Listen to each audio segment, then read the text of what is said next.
तारांकन अध्याय 1 असमंजस का घेरा तारांकन। सविता अपने घर के आंगन में बैठी थी। मौसम का मिजाज गर्म था, लेकिन उसकी सोच ठंडी और बेजान हो चली थी। पति रमेश सुबह से ही बाहर गया था और आज भी वह देर से आने वाला था। कुछ दिनों से सविता महसूस कर रही थी कि रमेश के व्यवहार में बदलाव आ रहा था, बातों में ठंडापन और आंखों में दूरी। वह मन ही मन अनगिनत सवालों से जूझ रही थी, लेकिन जवाब मिलते ही नहीं थे। वह मन ही मन अपने रिश्ते की जड़ तक पहुंचने की कोशिश कर रही थी। क्या कुछ गलत किया था उसने?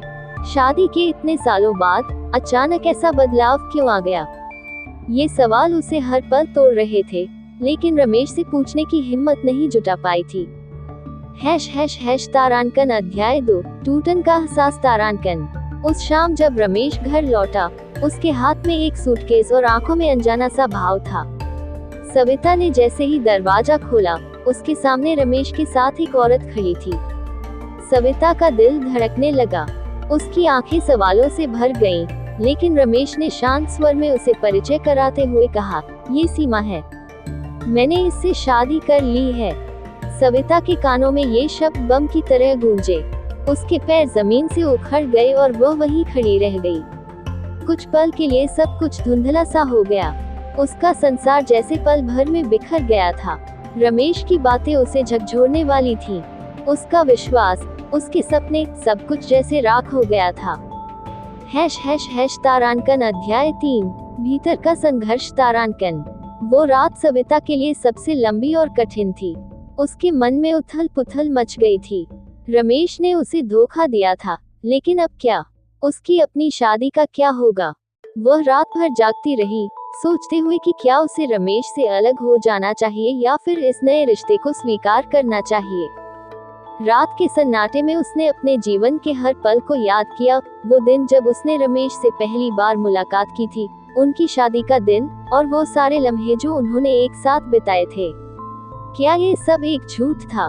उसकी आंखों से आंसू बहने लगे, लेकिन साथ ही भीतर कहीं एक आवाज उठी जो उसे अपने आत्मसम्मान की याद दिला रही थी। तारांकन अध्याय 4 आत्मसम्मान की पुकार तारांकन। अगले दिन सविता ने खुद को आईने में देखा। उसकी आंखों में अब आंसू नहीं थे, बल्कि एक दृढ़ संकल्प था। उसने तय कर लिया था कि वह इस परिस्थिति से भागेगी नहीं। वह रमेश से सीधी बात करेगी, अपने मन के सारे सवाल पूछेगी। आखिरकार वह भी इस रिश्ते का एक हिस्सा थी और उसे अपने जीवन का निर्णय लेने का पूरा अधिकार था। रात को जब रमेश घर आया, सविता ने बिना कोई भूमिका बनाए सीधे सवाल किया, तुमने मुझे धोखा क्यों दिया? क्या हमारी शादी तुम्हारे लिए कुछ मायने नहीं रखती थी? रमेश ने कुछ पल चुप रहकर कहा, मैं जानता हूँ कि मैंने गलती की है, लेकिन मैं अब इससे पीछे नहीं हट सकता। सविता ने गहरी सांस ली और कहा, अगर तुमने दूसरा रिश्ता चुना है, तो मैं भी अपनी राह चुनूंगी। मैं इस रिश्ते में खुद को खोकर नहीं जी सकती। तारांकन अध्याय 5 नई शुरुआत तारांकन। सविता ने अपने आत्मसम्मान और खुद की पहचान को सबसे पहले रखा। उसने रमेश को छोड़ने का फैसला किया। वह जानती थी कि यह रास्ता आसान नहीं होगा, लेकिन उसने खुद को सशक्त महसूस किया। उसकी आंखों में अब डर नहीं, बल्कि एक नई ऊर्जा थी।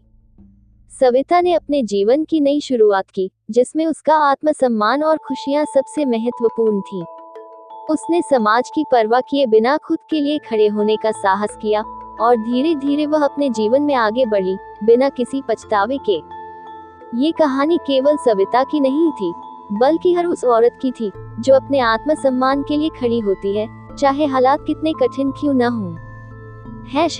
तारांकन अध्याय 1 तूफान का आगमन तारांकन। शाम का वक्त था। सविता अपने आंगन में बैठी थकी हुई निगाहों से सूरज को ढलते देख रही थी। हर रोज की तरह रमेश के देर से घर आने की आदत अब सामान्य सी हो गई थी, लेकिन आज माहौल में एक अजीब सी बेचैनी थी। सविता के दिल में घबराहट हो रही थी, मानो कुछ गलत होने वाला हो। अचानक दरवाजे पर दस्तक हुई। सविता जल्दी से उठी और दरवाजा खोला। सामने रमेश खड़ा था, लेकिन उसके साथ एक अनजान महिला थी। सविता की आंखें चौंधिया गईं। रमेश ने गहरी सांस लेकर कहा, सविता, ये सीमा है।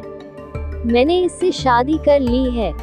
ये शब्द सविता के कानों में गूंजते रहे, जैसे आसमान से बिजली गिर गई हो। उसके दिल में हजारों सवाल थे, लेकिन उसकी जुबान बंद हो गई। उसे यकीन नहीं हो रहा था कि वह जो सुन रही थी वह सच है। उसकी दुनिया पल भर में बिखर गई थी। तारांकन अध्याय 2, चुप्पी का बोझ। तारांकन। रात का अंधेरा धीरे धीरे घर के अंदर फैल चुका था, लेकिन सविता के दिल में जो अंधेरा था वह कहीं गहरा था। रमेश बिना किसी पछतावे के सीमा को लेकर अंदर चला गया, मानो ये सब सामान्य हो। सविता वही दरवाजे पर खड़ी थी, उसके पैर जैसे जमीन से जकड़ गए थे। वह रात सविता के लिए सबसे भारी थी। वो बिस्तर पर अकेली लेटी थी, लेकिन उसकी आंखों से नींद कोसों दूर थी। उसके मन में लगातार एक ही सवाल घूम रहा था, आखिर ऐसा क्यों हुआ? उसने क्या कमी की थी जो रमेश को दूसरी औरत की जरूरत पड़ी? उसकी शादी का क्या होगा? वह इन सवालों के जवाब ढूंढने की कोशिश करती रही, लेकिन कोई जवाब नहीं मिला। घर में सीमा की उपस्थिति उसे हर पल चोट पहुंचा रही थी। तारांकन अध्याय 3, अपमान और संघर्ष। तारांकन। अगली सुबह सविता ने खुद को तैयार किया।